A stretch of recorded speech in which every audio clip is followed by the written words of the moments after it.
Welcome to the Onstage podcast, where we speak to members of the entertainment industry, including musicians. Hello, everyone. Welcome. Today we have Tracy Cui, and she's an indie pop folk ballad singer, songwriter who writes songs that will make an 80-year-old man cry. And she's right. And I'm not 80 though, but I did cry. See what I did there? Um, Her emotional, vulnerable lyrics and beautifully crafted melodies sing in the heart of her deepest fans. So, welcome, Tracy, to the Onstage podcast. Thank you very much for taking this time to um, talk to us. Thank you. Can you give us a little bit of a backstory of who is Tracy Cui and why you wanted to get into music? So I'm Tracy, and the reason I want to get into music is because when I was young, and then I first actually started as a classical pianist. So um, at age 4, and then I played basically all the way till about 13, and then I saw the first season of Voice of China, and ever after I saw that, I was like, okay, I want to start singing. And that's why I started going to singing. At first I sang my cover, mostly cover songs. And then eventually I feel like it's better to write my own song because sometimes the cover has the range might be too high for my vocal range or too low. And when I wrote my own song, it's always within my range. And then I became a songwriter, and then right now, so I have like two identities apart from being a singer. I'm also a songwriter, and that's pretty much kind of the journey around. Yeah. So, I take it your family and your tree, ha ha ha, that your Yeah. family tree is Chinese. So are you familiar with Lang Lang and Yu Jia Wang, Yeah. pianists? Yeah. They're very famous pianists. Yeah. Cool. So I take it you prefer to be a singer-songwriter than a pianist, or do you do both? I'm I think when it comes to like on stage promotion or on screen podcast, I'm always like just doing the singer songwriter identity. Because with classical pianists, I'm mostly just a teacher right now. Like I teach private piano lessons part time. So so I guess I'm more of a singer songwriter when it comes to interviews or taking photos, filming videos, and participating on the voice series or any kind of singing competition. More into like when it comes to competition, I'm always participate the singing competition, not the piano competition. So I guess I'm not trying to be a performer on piano, but more like a performer on singing. Yeah. Did you know that Megan Gilby is going to audition for The Voice? Yeah, I'm going to do that too actually. I'm gonna like start filming. Yeah, Can't wait. yeah, next Tuesday, actually before my single drops, I'm gonna film at Mississauga Arts Council because I'm actually part of the member from Mississauga Arts Council. Mhm. So we have like free access to the studio there. So I've actually the promo video of Serenity on my Instagram is I actually film it in the studio. That's why they have the black background, but they have different color like the screens. Like that was a black screen, and I'm planning to use maybe the green screen this time just to film my audition video, and then we'll see how it goes. And we will link that in the description on Tracy's video. And everyone, Tracy's new single Serenity is released today, Friday, November 3rd at 12 a.m. And you can go to all streaming platforms like Spotify and Amazon Music, I suppose, can be downloaded and streamed. Actually, there's a snippet of Serenity on her Instagram, and it actually sounds really good. So I'm looking forward to the actual single. Thank you, Tracy, for that info. Looking forward to that. Uh, so you're taking music at Humber College, and I know where Miriam Musicking is, and that's just up the street here, actually. Um, Oh, you live and in Oakville? I don't live in Oakville. Oh, But I know you're up the street. That's all I'm going to say. that's cool. And my black cat is causing me a lot of problems here. Okay, so being a student at Humber College, do you get a lot of study and instruction? Um, I that's an interesting question because I've never got asked by like this question before. Um, so being in like Humber doing music business, right, I'm actually in it right now. So I'm currently doing the grad study.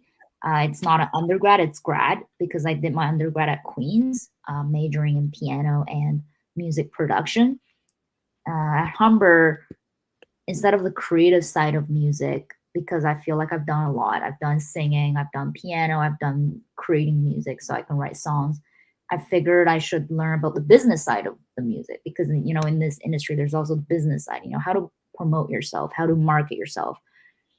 Whether you're singer, songwriter, or you're pianist, you all need to kind of like being kind of like an entrepreneur. So that's why I came to this program.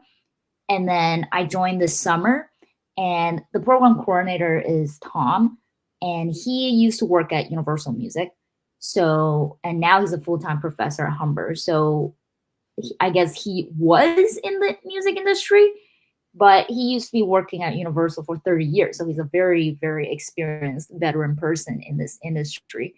And other profs like Mike and Stacy, they're all currently working in the music industry as like Mike is an artist manager. Stacy is a marketing person. So basically, yeah, like we only have these three profs in the program, and one used to work in the industry. The other two all currently work in the industry along as part time teachers in Humber. So that's very interesting. Yeah. It is. And not only are you currently a piano and vocal teacher and a professional singer songwriter, but you're also a music producer. Yeah. Now, we know that you're a teacher at the Miriam School of Music, and you also own your own music brand, which is very interesting, where you're self-employed artist. So can you give us a little bit of idea of what you do for Well, this own company of yours? okay. So TCM is probably what you meant. Hmm. Stands for Tracy Tree Music. And it's in my handle here at Tracy Tree Music. So it's pretty much all my social media is basically Tracy Tree Music. And it also symbolized traditional Chinese medicine, like it's a short form for that too. And I find it very coincident is that my last name start with C and my first name is Tracy. And then music is kind of same thing as medicine. So I name it kind of short form along with that because I find out a lot of my music that I've already released so far is very healing to my fans. Whenever my fans or my friends listening to them, they're like, oh, you know, especially one of the song called You're Your Own Best Friend. I released this EP called Rebirth last year, and this song was part of the EP. I remember there was this friend who listened to it, and at that time I was still in my undergrad study, and she was my schoolmate. So she was like, I listened to this song 100 times today because it just sounds very healing. Like, because I'm experiencing something really bad at the moment, and then whenever I hear your, especially this song, it's just making me feel so much better. It's like I am literally my best friend, and I'm like, yeah, well, that is the message of that song. So that's when, after I heard her saying that, I was like, okay, that's how TCM was born. I guess my music is like a medicine. So before hearing that, I don't have a brand yet. But after hearing she said that, that's how TCM came. Yeah. Yeah, I understand. That's very interesting. I love how you can use TCM and music is medicine. That's excellent.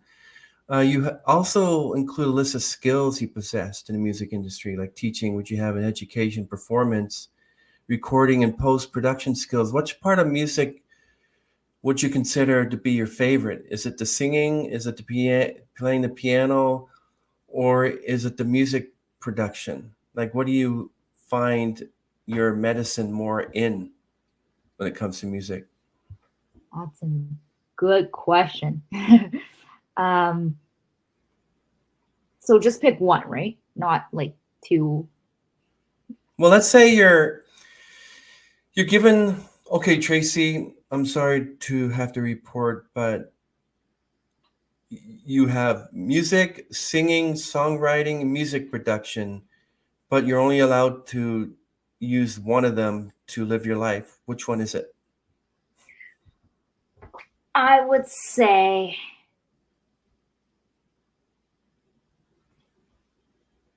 songwriting, because I feel whenever I write songs, it makes me feel, yeah, like I'm being mostly cured by the medicine. So yeah.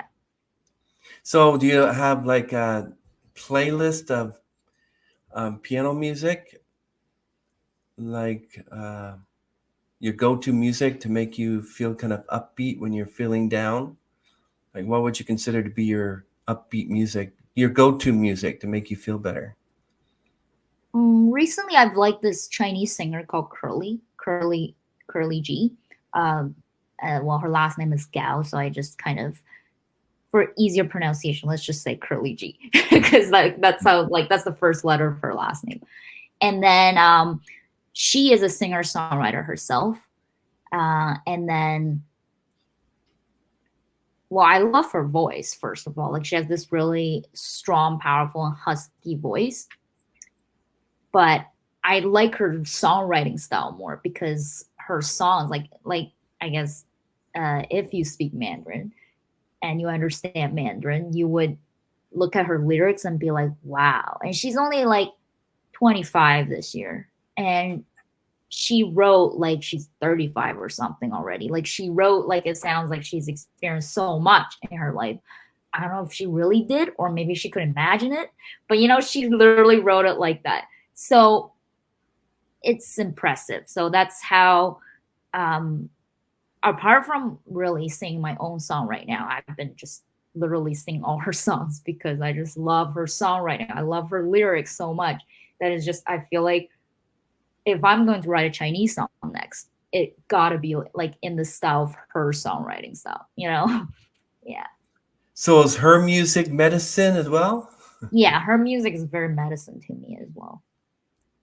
Yeah. Now, have you ever heard of any Asian music or any just regular mainstream music that you absolutely hate, that you don't even want to listen to? Mine would be there's this, in respect to Mr. Van Halen who passed away, there's a song by Van Halen called Jump, which absolutely not only makes me jump, but makes me want to run out of the wherever it's playing, because I think it's one of the worst songs, terrible songs.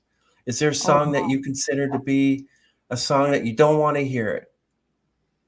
yeah, there's a lot actually that I would say that doesn't sound as good. Um, K-pop, like Korean pop, is such a trend these days, right? And a lot of like my age people listening to it, young 20s or early 15s, between 15 to 20. And then, I mean, no offense to them listening to it, but I mean, I used to really like listening to it too. But nowadays, I just feel like it just sounds it sounds very cliche. Like, it's almost like the style of the music sounds like it's more popular 5 years ago than now. But I people still listening to it now, so I'm not gonna say much about it. But I guess I kind of don't like K-pop right now. So So what about BTS? Are they Chinese as well? they're a Korean boy band. So they're a Korean boy group. Yeah. Okay. Um, do you like Korean music as well? It's Japanese music. It's more, I don't. Well, I used to like Korean music a lot. Like, I used to love these boy groups, which is like groups made of 5 or 6 boys or seven, and then they dance and sing at the same time. And then also there's girl group too, so same thing, but just in different gender. And then there's also the Japanese boy group and girl group. And I never listened to Japanese boy group and girl group, but I've used to listen to a lot of Korean ones, and I love them. I used to like maybe like when I was 18, back in high school time. But after I graduated from university. I don't know what's going on. I just suddenly don't like it anymore. So, So yeah. you rather just stick with Chinese culture, including Chinese music? Yeah, I mean I still like C-pop. Like right now there's the rising Chinese pop, so-called the C-pop. Um I like them since I was in high school, and interesting, I still like them right now. It's not like Korean pop. I kind of don't like them anymore. So, I guess it's because of my own culture, and I understand the language better. With Korean pop, I'd have to look at the English translation, right? Because I don't understand Korean. So, well, even though a lot of my Chinese friends, they don't understand Korean, they would still listen to Korean pop because it's the sound that they like. It's also a trendy thing to follow, right? So it's just right now there's all these trendy thing. But what do you want to listen? It's kind of like, do you really want to listen, or do you want to really follow the trend? Is another obviously very deep topic we like people sometimes talk about. So yeah. What exactly is musical theory? Like when they teach you musical theory, what's the theory? Like what does it mean, musical theory? What are they actually teaching you? Musical theory is kind of like, so if like what are the chords, figuring out scales. Um, I think theory, if it comes for a definition of it, is any subject has theory, right? Before you being a master of this subject, you kind of need to know the theory of the subject. It's a foundation, and so it's just like if you're trying to like drive a car, you need to know how the car works, like what is inside there. I think music theory is the same thing to music. It's like if you want to like be able to write songs, you kind of need to know the chord structures, the chord progressions, and the scales that you want to take, the key, you want to make it major or minor. So that's what musical theory is to music. Yeah. Is it always four chords? I hear that music is simply just four chords and you can create so many musical melodies with only four chords. Yeah, with pop songs, I would say it's just mostly four chords. And at different places, the verse, you have a set of four chords, and you just need to change the order of the chords when it goes to chorus. Yeah. So it's like kind of simple when it comes to like, I guess, melody or writing chords. But lyrics is the hardest, I think, because lyric is when you really have to like delve deep into what you're really feeling. And sometimes it makes you vulnerable because like you need to write what you're exactly feeling. Like you can't sugarcoat it, because if you code it and then you sing it out, your audience won't really believe it. If your audience don't really believe it, then you don't really believe it either. So it's almost like like they're connected with each other. So yeah. So I know this has nothing to do with music, but when they translate a Chinese film into English, Mhm. is it spot on? Like, is Chinese language easy to translate into English? Uh, I Like, for wouldn't instance, if like. I wanted to write a Chinese song, do I write it in English first and then get somebody to translate it in Chinese and then get a Chinese musician to sing it? Is that the same thing? Than just writing it in Chinese and singing in Chinese and then having it translated back to English? What's the more common approach to that? Writing a Chinese song is definitely different than writing an English song, I believe, because the language is different, and then how you the syllables is also very different. How you say it is also very different. Hmm. So if you're gonna write a Chinese song, you probably will just write in Chinese lyrics, and then you give it to a Chinese singer who knows the language to sing it. But if you wanted the song to change into an English song, then you can rewrite the lyrics into English, kind of translating, I guess, the process. And then, but when it comes to translating, you can't translate word by word because it won't make sense because they're very different languages.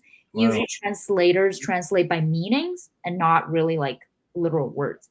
And then once it's translated by meanings, and then the English singer can sing it, then yeah. So if I wanted to take Miley Cyrus' song Flowers, get it translated into Chinese and get someone to sing it in Chinese, would the Mhm. actual meaning and the emotional of the song change then? And it wouldn't be called flowers, it would be called something else, right? I mean, it could still call flowers, and then it could mean the same thing too. But when it's singing in a different language, it always have a different feel. Like Wow. the same with every language, I believe. It's always going to be having a different feel. But the meaning and the message can be the same. It's just how it's being portrayed. Like uh, it's just being portrayed a bit differently, so you will feel a bit different when it comes to the listener listening to the same song. So that's what I find really interesting about too. Yeah. So if I wrote a song and I had people sing it, and there's so much emotional, like you said, your song um, makes you cry, definitely. Part of that song, Serenity, I heard was a really good song. Mhm. So did you, I guess you wrote that in English. You didn't really write it in Chinese and translate it in English. You wrote it fully in English, right? Mhm. Okay, so let's say I wrote a song, specifically a song, and I had different people sing it, and it gives you the same emotional impact. You cry, whatever, you feel this. And then you try to experiment. Okay, so without telling anybody, not even Chinese person, that it was originally written in English, you Mhm. get some Chinese person to Chinese culture to translate it into Chinese, and then give it to a Chinese musician. Say, here's a song that was written in Chinese, and they Mhm. sing it. Would they go, "Oh, wait a minute, did this used to be an English song translated into Chinese?" Would they say that? They might think is kind of like, oh, it might, because if it they heard that the song used to be an English version, then they'll be like, oh, okay, I guess we did a remake because like the song used to be an English song, but now it's into Chinese songs. So I guess we did a remake. Because it's not uncommon in China that some songs like Chinese singers sang is used to be an English song, and it's also not uncommon for like here, like in Canada right now, a lot of like people online, like kind of like online influencer, they translate the Chinese song into English song into English song. So it's the same song, but they translated it. So and I think it's whether from English to Chinese or Chinese to English translation, the translator is always I'm very like I think I'm very admiring these kind of translators because they need to know both languages so well in order to translate between two languages very smoothly. And it's like for different audiences to sing um, who sings different languages, and you can see like for example, do you know the English song "Take Me to Your Heart" or is it? Uh, it What sounds like that. musician? It sounds like "Take me to your heart, take me to your soul." Oh, okay. Sounds familiar. Yeah, so that song is translated into Mandarin. Well, we don't say Chinese. Chinese is a general like Mandarin is because you know in China there's two languages, Mandarin, Mandarin and Cantonese. Cantonese, yeah. Yeah, so most official language is Mandarin. Cantonese is only spoken in Hong Kong and Canton. So, but the other provinces all speak Mandarin. So it's more like Mandarin is more dominated, you would say. So basically, this song was translated into Mandarin. I don't know if it could be translated to Cantonese too, but I don't know about that side. I'm not very like because I'm not from Hong Kong and those area. I'm from the Mandarin speaking area, so I know. So specifically, I know that song was translated into Mandarin, and then it sounded very good because I listened to the Mandarin version, and it was perfect. Like it's like sometime when they translate, it sounds a little weird because it's like you can clearly hear it's being translated. But this song, in for specific, it just doesn't sound like it's being translated. It sounded like wow, somebody literally rewrote the lyrics and then made it into a Mandarin song. You know, so it's a very great translation. I would think. I don't know who did it, but the person who did it is probably a master. So yeah, and then there's also like a Chinese song, well, Mandarin song, and then I forgot the name, but a Canadian singer or maybe a U.S. singer. Well, it's not really a singer. Like he's more of an online influencer, but he has like more than 10K followers or something. He translate one of the songs, into English, and that also sounds very smooth. So I'm just like, wow, okay. So I guess basically the two cultures are translating each other's songs, and then it's very interesting because when it's being translated into different languages, it just sounds so cool. Yeah, Yeah. but if you take Barry Manilow's song "I Can't Smile Without You" and you translate that into Mandarin, Mhm. does it say "Can't smile without you," or does the whole meaning totally change? I mean, depends on the lyrics, right? Sometimes if the lyrics in English kind of portray, I think something more complicated, or like if it sounds a little ambiguous or obscure, then Mandarin will change a little bit to make it, I guess, easier for the listener to understand. Because sometimes, in English, like it might means like, especially I guess with the culture difference too. Like in here, you can kind of like some English songs you hear they openly sing about sex, but in like when it comes to translation to Mandarin songs, we would change the lyrics a bit because we don't usually opening singing about sex. That's kind of more we're more conservative on that. So we would like change the approach of saying it's the same meaning, but it's gonna change the approach of saying it so that the listener listening to it might not think is really singing about that, but it is actually singing about that. But the fans could not really tell, and that's what I guess the difference is. Yeah. So what if you go to the complete opposite and you have Nessun Dorma, Mm. Italian song Nessun Dorma from Puccini's Turandot, that's from Mm. Tosca, Yeah, it's an opera song, right? and the Italian tenor says, "Oh, my female duet partner, soprano, she's Mandarin, she's Chinese. Could you translate Nessun Dorma into Chinese because she's going to sing it in Chinese?" Would that be possible? Because you do realize when you translate Nessun Dorma Italian, all Mhm. it is that it says Nessun Dorma. When it's in English, it's none shall sleep tonight. Yeah, and So you do you see, have to translate it in English first before you translate the song into another language? Or can you take the Chinese song and translate it instantly into German? Would that be like difficult to do? yeah, I mean, of course, because I don't know German, right? So it's like if I wouldn't be able to take a Mandarin song easily translate it into German because I No, don't but would speak. that be possible to take Nessun Dorma and translate it into Chinese? Oh, sorry, Yeah, Mandarin? if somebody speaks Italian, like for example, if a Mandarin speaker speaks Italian, yeah, and then he or she wants to translate the song, then this person could. That's awesome. Yeah. So I see here that you're a music education specialist Mhm. from Miriam Music, Mhm. um, but you were taught lesson planning, communication, which is very, very needed in music, Mhm. youth development. Um, youth development, Mandarin, English, piano playing. So, what did you learn with youth development? What kind of course is that? Oh, so that was like kind of the skill that I used when I was teaching piano. Well, when I am teaching piano right now, especially at Miriam, there's a lot of like youth people, right, learning piano. So it's kind of like, how do I get them to want to play piano? How do I get them to sit on the bench and not want to move around?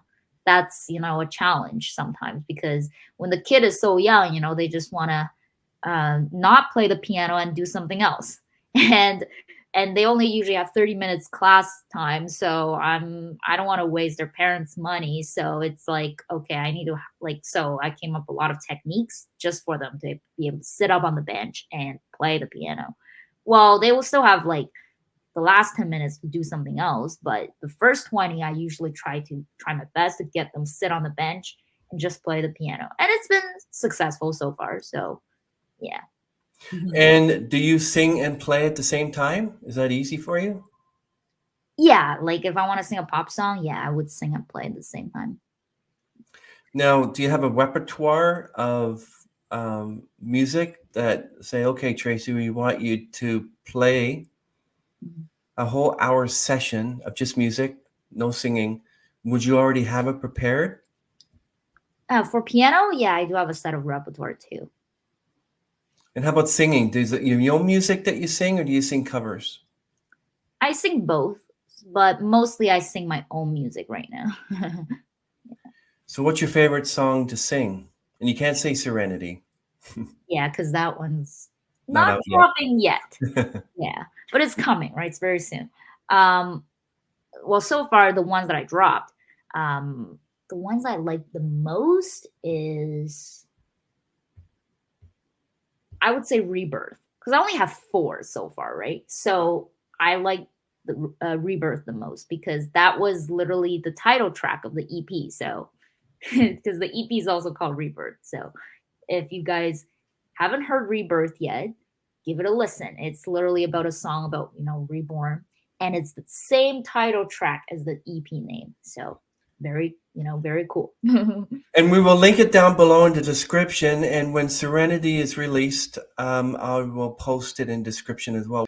Will there be a Serenity music video? I think in this point I would just make a lyric video because a music video with stories is very expensive. And I'm kind of like, as a kind of a poor musician, they would say these days, we're kind of broke. And then so we don't have enough budget to make a story music video, but a lyric music video doesn't require that much. So I can make that. Yeah. So you promote yourself or try to promote yourself, especially attending with, Jazzy and Megan and the 3 or 4 other artists that were there in the summertime. And I actually remember you singing. Mhm. I think you were the first or second that went on. Yeah, I now Yeah. got some memories as well. Tell me some of the ways that you promote yourselves beside performing. I also like what I did at Instagram. Apart from performing, that's usually when I drop the song, I perform to kind of, that's really for mostly like release party. Um, but if the song hasn't released yet, I do snippets of the song on Instagram, like that I have for Serenity right now. And I also take, photos for whenever there's a new single or new album coming up. I take concept photos that relates to either the single's story or the album story. So that's another thing I'm doing.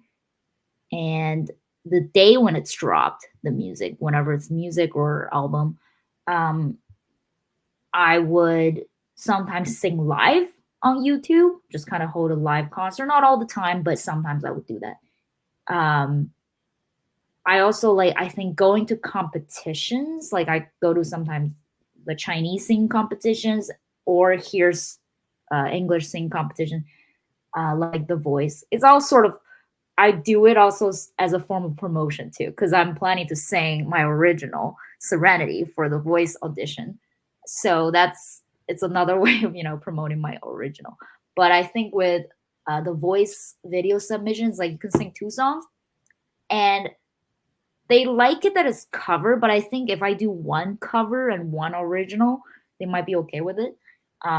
But if not, then I'll do a virtual open call, like where there'll be judges sitting like we're doing, like at the other side of the computer, and I just literally sing for them in front of the computer. And that one's only, you only do a verse and a chorus, and I might do Serenity too because that's what I like know the most right now. I just want to promote Serenity. It's not like I have to sing Serenity, but it's just I really just want to promote this new single that's about to come out. So I guess so I've got a couple of promotion technique, I guess. Yeah.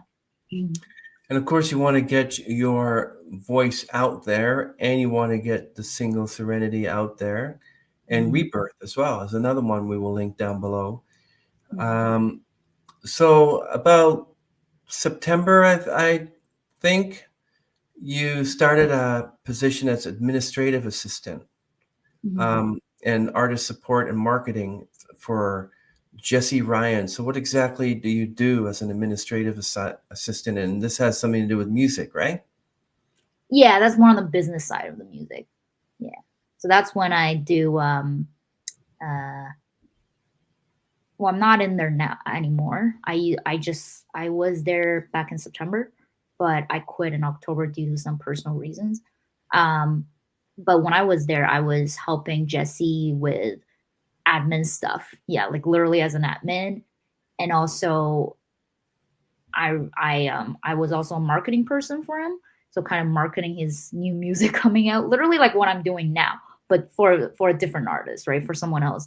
Um, and then yeah, so that's why when I left that position, I was able to utilize the skills that I learned. Like I learned a lot about how to promote and market for an artist, how to do the admin works for an artist. So when I left that place, I kind of that's why I literally used it all on the Serenity, because it's like a new song's gonna come out. I might as well do the admin and promote and marketing for myself for Serenity. So I utilize the skills that I've learned with him on myself right now. So I don't regret being there.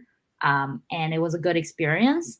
But yeah, due to some unfortunate personal reason, I had to leave last month or this month. So yeah, there you go. Yeah. Well, I know that up to December, I think a couple of months, but you're currently doing a graduate certificate in music business. But some of the things you're learning are copywriting Mhm. and copyright law and music contracts, which is very, very interesting. Mhm. Um, does is copywriting, copyright law, and music contracts, are they so similar that they're all in the same sort of genre? Or like, tell me a little bit Um, about music contracts. What's that all about? yeah, so the contract is like there's different types. There's like so if as an indie musician, like us, indie means no labels, still kind of doing on your own. Um, and it's a short form for independent. That's why it's indie. But if you're like kind of promoting yourself and building up from the bottom, and then you're to a point that it's like you have tens and thousands of followers on social medias, the A&Rs might look at you like from an actually record label. They might saw you and then they will reach out to you. But it's not guaranteed, but there is a possibility, right?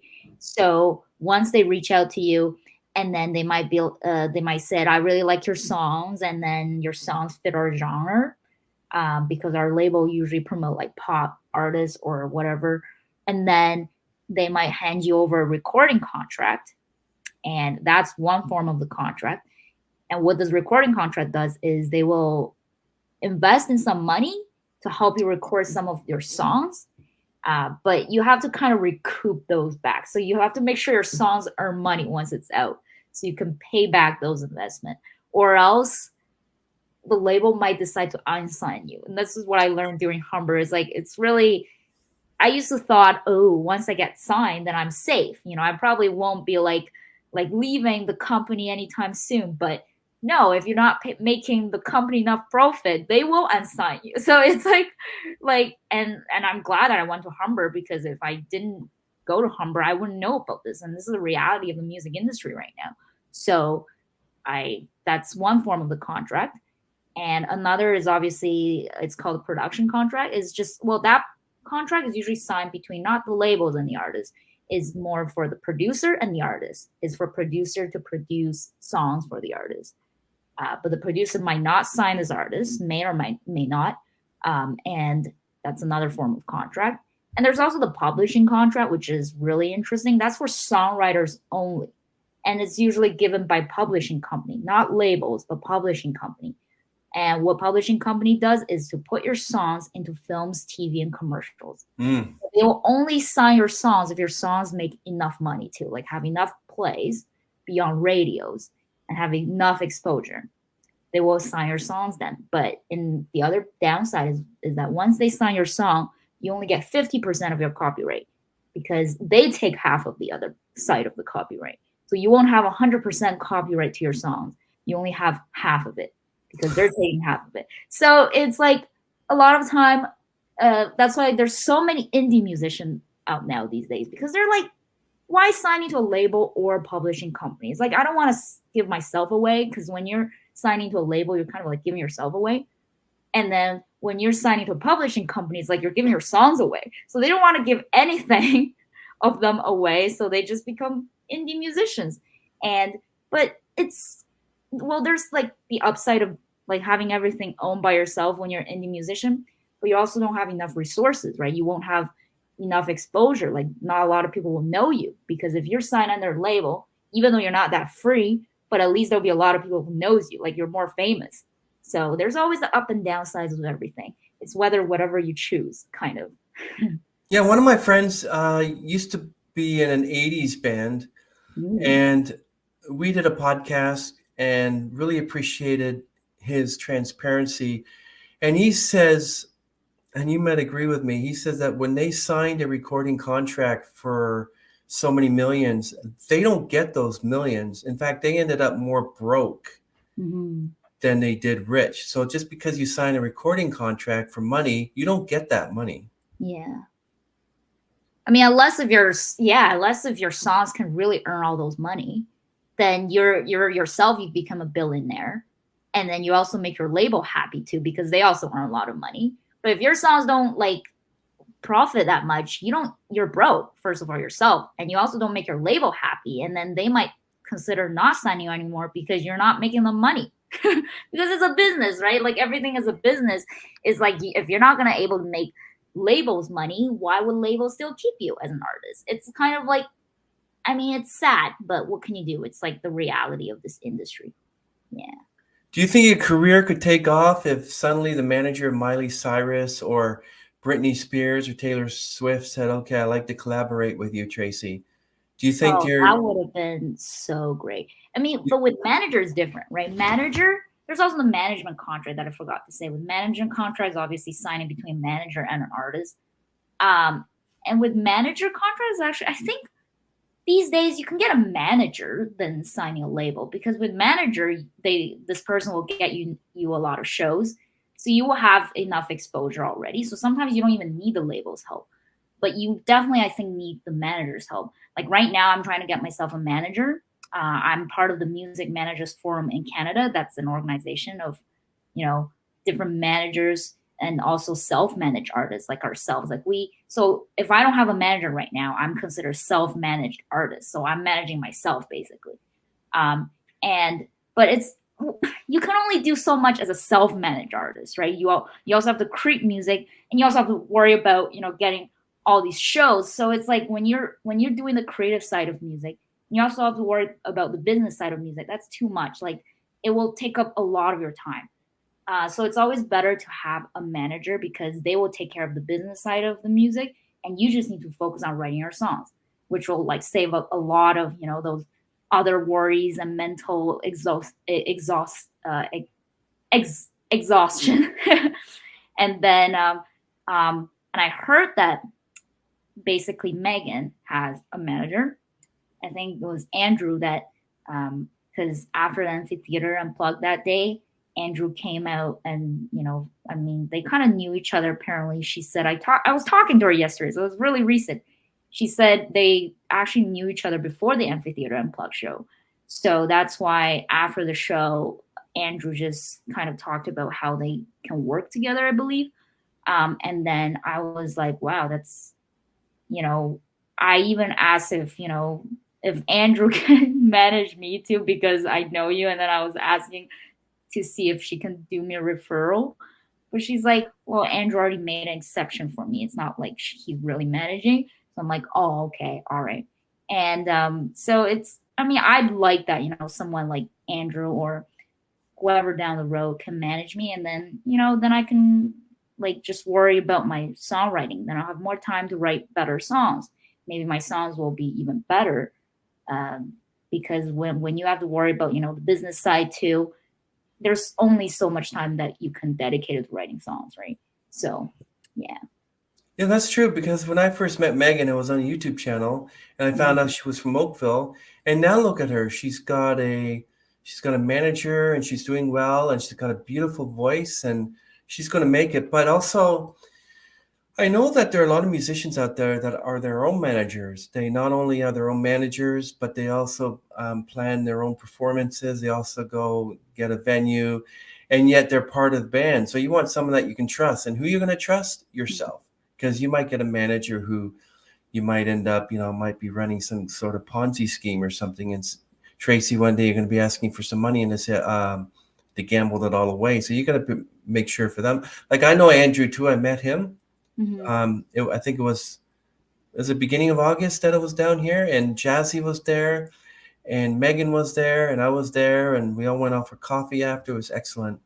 So you got to make sure you get a great manager and find someone who's trustworthy. You find out who they used to manage, and you got to contact those musicians and find out how is so-and-so. Are they a good manager? Oh yeah, they blah, blah, blah, you know? But Yeah. that's interesting. Yeah, I think it's like a good manager is like, because they know each other, like Andrew and Megan, like even before the show.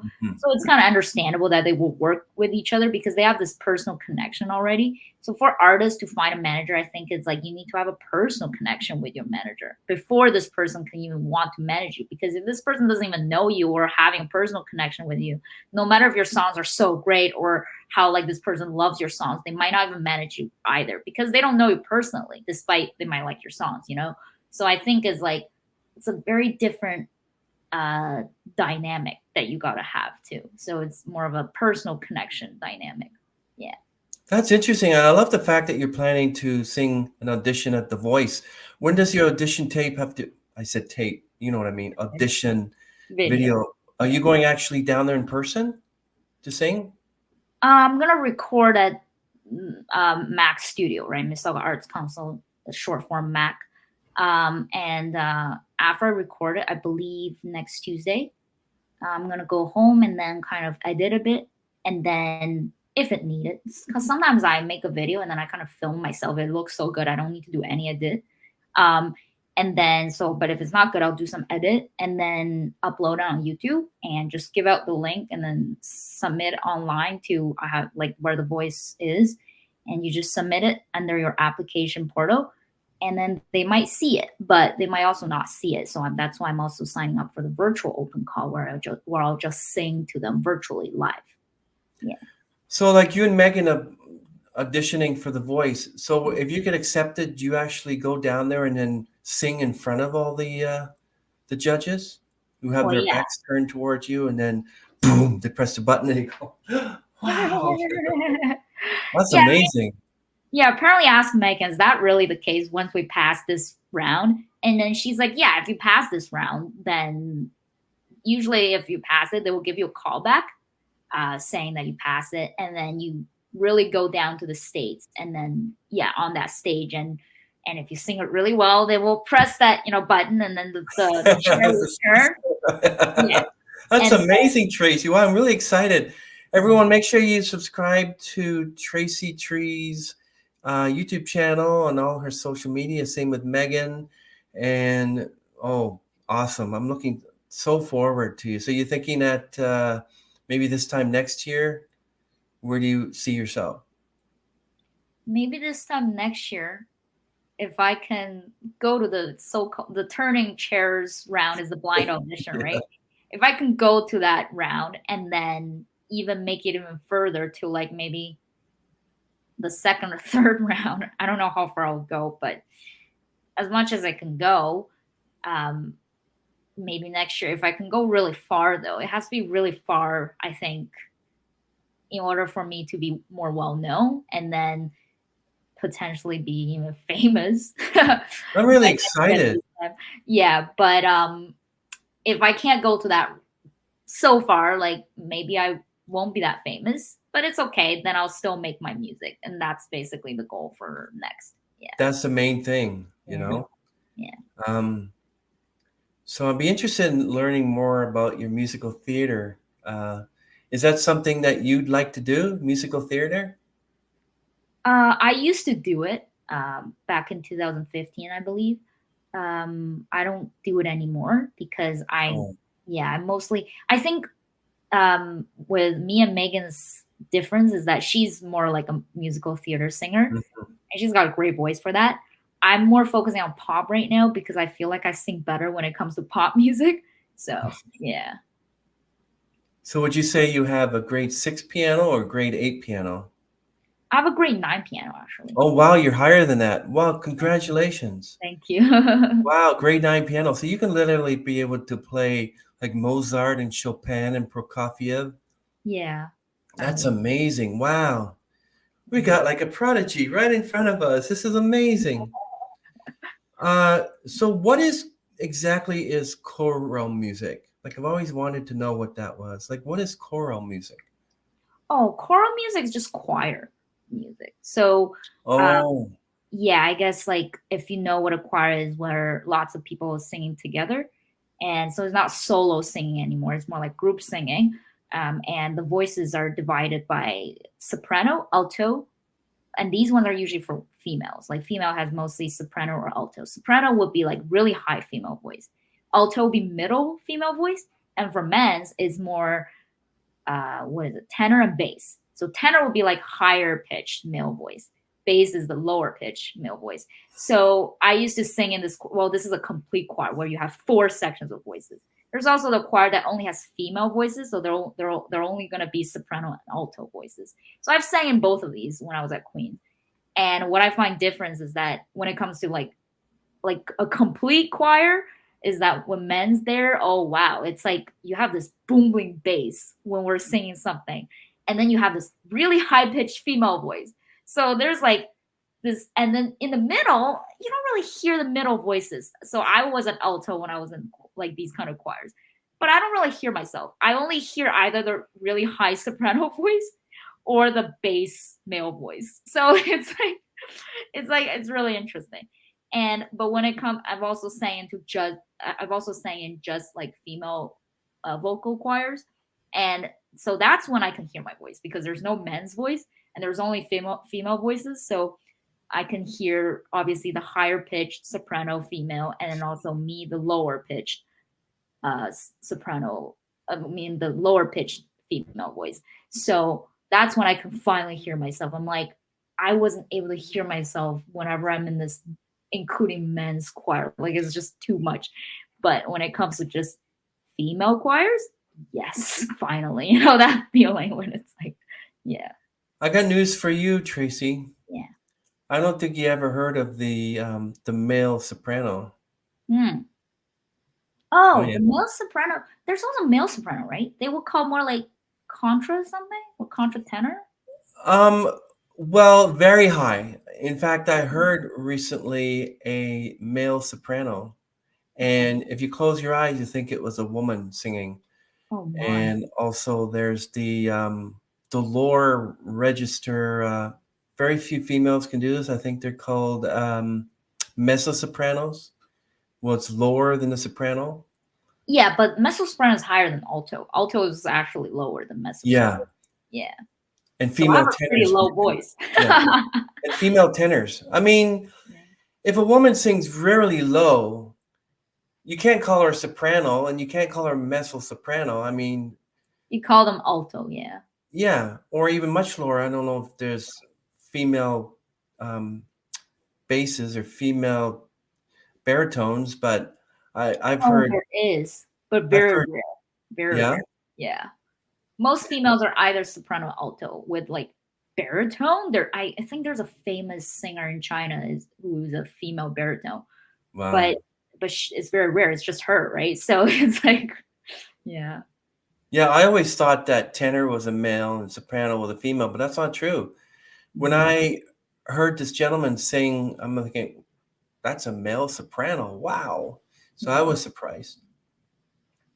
So tell us about your little stint that you did for the North by Northeast Music Festival in June. You were a ticket handler and stagehand. What did you like better, the ticket handling or the stagehand? So NXNE is I don't know if you know, is one of Canada's biggest music festival. Is called North by Northeast.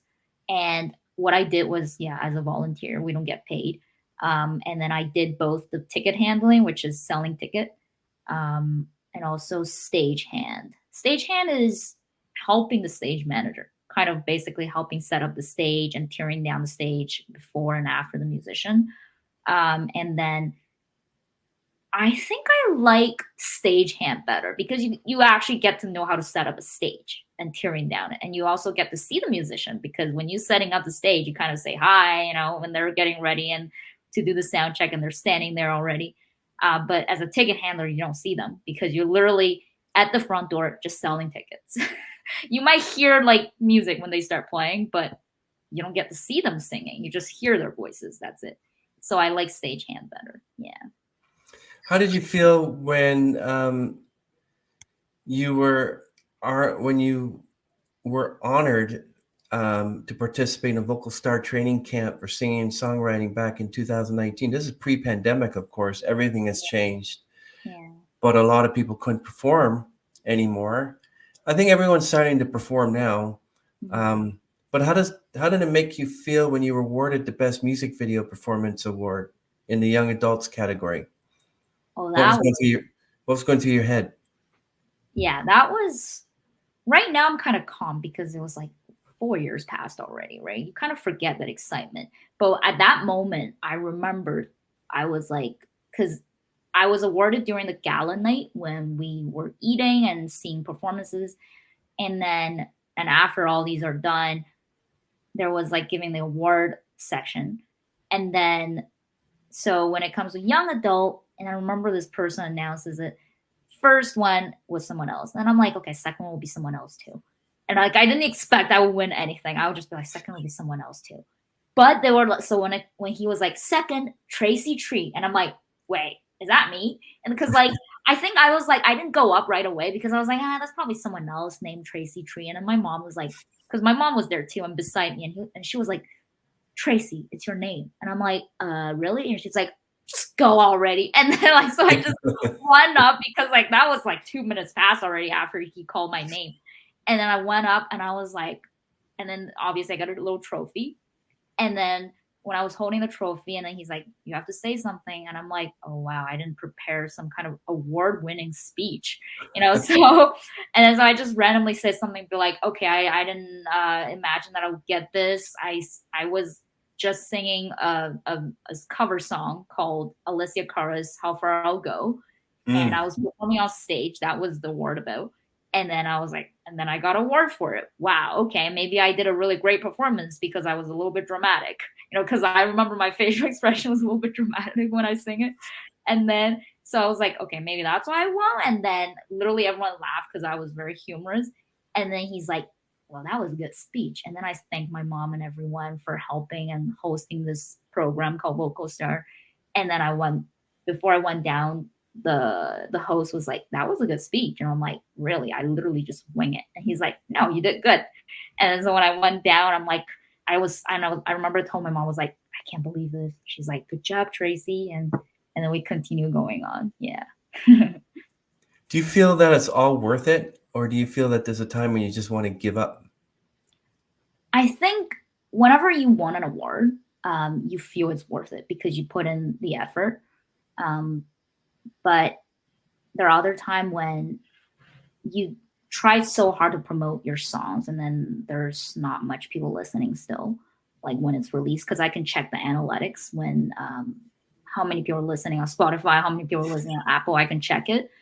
um, and if the streaming numbers is not a lot, um, that's when you really feel a little bit disappointment. It's like, oh, I've put in so much time and weeks on just promoting this new release, and then it's not giving me the number that I want. And that's when you feel like, and there were time I remember when I was releasing Rebirth EP last year, I was doing a lot of promotion too, but not a lot of people listened to it. And so when I saw the analytics, I remember clearly at that moment I was like, maybe my songs just aren't that good. Like literally I had that thought going through my brain. It's like maybe all these 4 songs are just not good. Like that was literally the thought. And then after I thought about that, and I was like, oh wow, I can't believe I just said it to myself that. And then because before I would always be like, my songs are the best, you know, how could it not be not good? But after I said that to myself, I'm like, okay, um, all right. I mean, but I'm not that discouraged. Like after I said it, I was like, okay, maybe I just need to work harder and write better songs. Maybe, you know, refine my songwriting technique. And then, so that's why I was able to keep going and then wrote Serenity this year. Because if I was to at that moment be like, okay, my songs maybe just not that good. That's why that's why not a lot of people listening to it. Obviously, there were some people, but not a lot. If I was to just give up at that moment, then I wouldn't I wouldn't be where I am today, right? So usually at those really dark times, I just try my best to lift myself up because again, I wrote You're Your Own Best Friend. So it's like I have to be my own best friend. I have to like fulfill what I wrote, right? So I was at those moments I'm always like, you could do it, you know, kind of giving yourself like more push. And then eventually I'm still going because I was able to lift myself out of those darkness times. And then Wow. I'm still going. Yeah. So I guess I take it to deal with your own mental health is to listen to music. Yeah. Sometimes um, it helps with my mental health when I listen to music. Whether it's my own or not, doesn't matter. But just by listening to music itself, I'm already happy because I just love music. Yeah. Do you think Serenity will achieve the Spotify numbers that, for instance, Britney Spears' song Toxic is now over 1 billion streams? And I don't know if you heard of Post Malone, but his song Circles is like up to 1 billion. What do you think of these big numbers and thinking, how did this guy or how did this female singer, how did this musician get such high numbers? And then you're thinking, well, maybe my song Serenity will get those numbers. Like, how do you think that works, Spotify? First of all, I don't know if I'll get those amount of number, right? Because Britney Spears and Post Malone, they're kind of like well known already. Mhm. So with them getting 100 or billions of whatever streaming numbers, it's kind of like understandable because they're so well known. I'm not that well known, so I didn't expect billions. Of course, that would be way too kind of your daydreaming, maybe.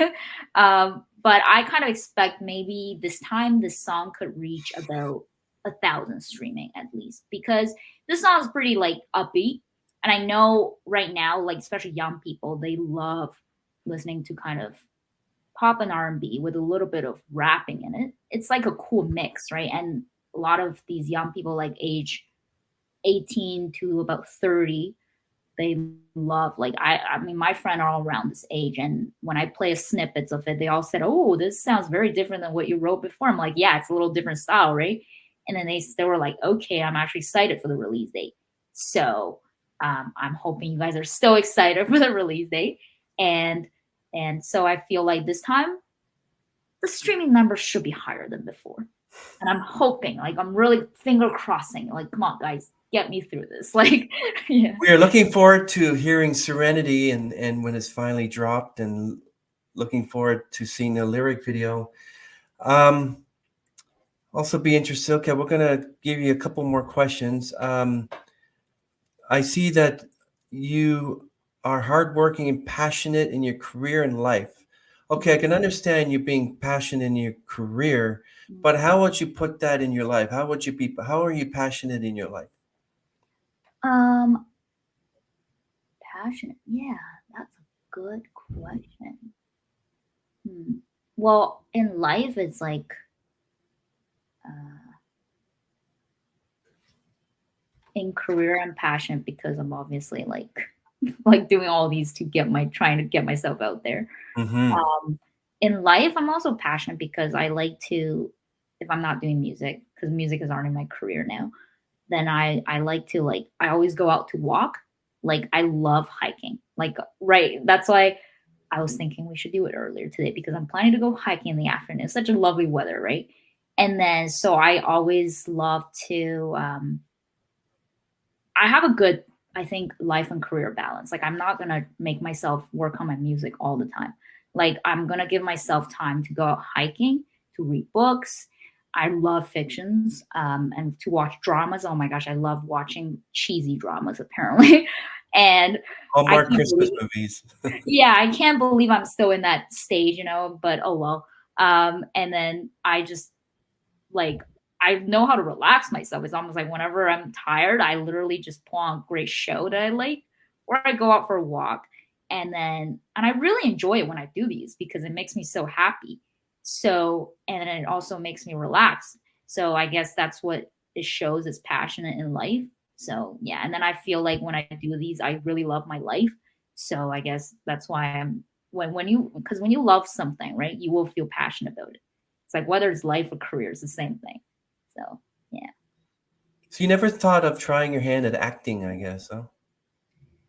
Acting, I actually tried, but I kind of failed because apparently the casting directors all think that maybe I'm not good enough. Like, because, with acting, you kind of need to learn the technique too.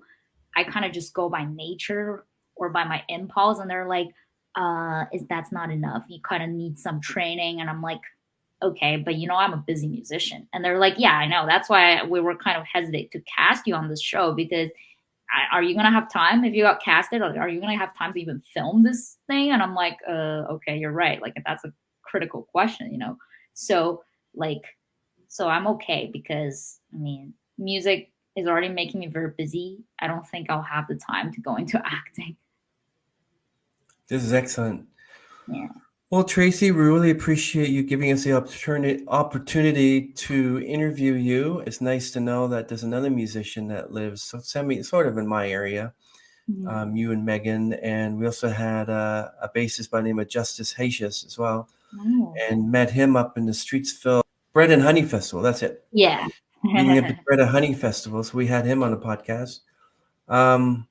Before we go, could you give us a little bit of just a little bit of advice for up and coming singer songwriters, musicians? Okay. I would say, so if you're like, whether you're pianist or violinist or singer songwriter, or whatever the instrument that you're playing, there will be time that you're gonna hit a big blunk, and you might feel like you really want to quit. And then sometimes it's like you might even think, oh, it's easier to just give up. Like, it might be just easier to just not do music in general. And then, because it's also not a very stable job anyways, and then I might be like having a better life by finding a 9 to 5 stable job earning bucks per year. But if this is something that you really, really love, I would say you got to keep going it. You don't want to just give up just because it won't make you bucks per year. You could probably like find a part-time job on the side just to try to make some kind of living, and then, but you need to support your dream, right? You obviously need to find some jobs to support this dream, then go find it. But don't, substitute another job just because this career can't make you enough living. But sometimes some people quit because they don't love it that much. So that will be another story. So I would say, but for people who really, really love music, you're so passionate about this field, then keep going at it, whatever that you do. Don't be influenced by how much money you earn per year because you're doing this, or by how successful you are, whether you're famous or not. Whether you're famous or not, you still should do it. Like, you still should write songs. Like, I'm still going to write songs, whether I'm going to be famous or not, because I believe eventually one day there will be people listening to my songs, and that's it. Yeah. Coming from Tracy Tree herself, everyone. Tracy Tree Music. Check out all her music, and also her song Serenity will be releasing on Friday, as we mentioned. Okay, Tracy, thank you so much. We are going to end this stream, and I don't want to take you away from your hiking. So No worries. It was nice talking to you. much appreciate, Tracy. Thank you so much. Have a good night, everyone. Bye. Bye.